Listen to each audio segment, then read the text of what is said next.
Le 1er janvier 2002, à minuit, l'euro débarquait dans les porte-monnaies.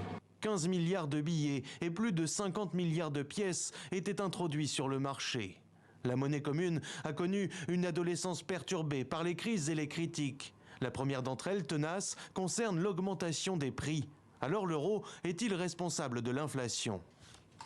Ce qui est vrai en tout cas, et ça c'est vrai pas seulement en Europe, c'est que les prix des biens que l'on consomme le plus fréquemment, c'est-à-dire notamment l'alimentation, ont tendance à augmenter plus vite et que du coup on a une impression d'inflation qui ne correspond pas forcément à la réalité.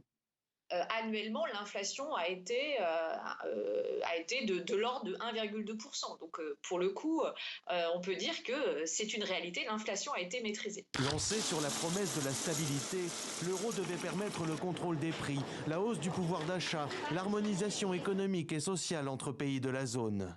Mais de la récession de 2008 à la crise sanitaire actuelle en passant par le feuilleton grec, la monnaie unique a-t-elle permis de mieux résister aux crises ?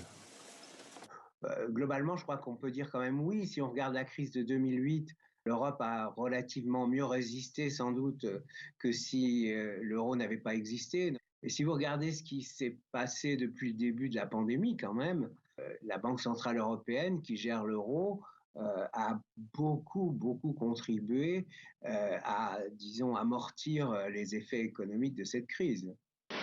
Pour continuer d'étendre son influence, l'euro voudrait passer un cap. En concurrence frontale avec les États-Unis et la puissance chinoise, l'Europe et sa monnaie unique ont-ils les moyens de leurs ambitions ? Il faut une montée en puissance de la monnaie unique et là, une réelle volonté de transformer notre monnaie en monnaie internationale. Il y a encore plusieurs étapes. La construction européenne se fait par étapes et l'étape d'après, c'est une politique budgétaire commune. L'avenir de l'euro sera-t-il numérique et vert ? Alors que la Banque centrale européenne a initié l'année dernière une réflexion sur la création d'une monnaie électronique, le débat est lancé au sein de l'instance sur les questions du financement socialement et écologiquement responsable.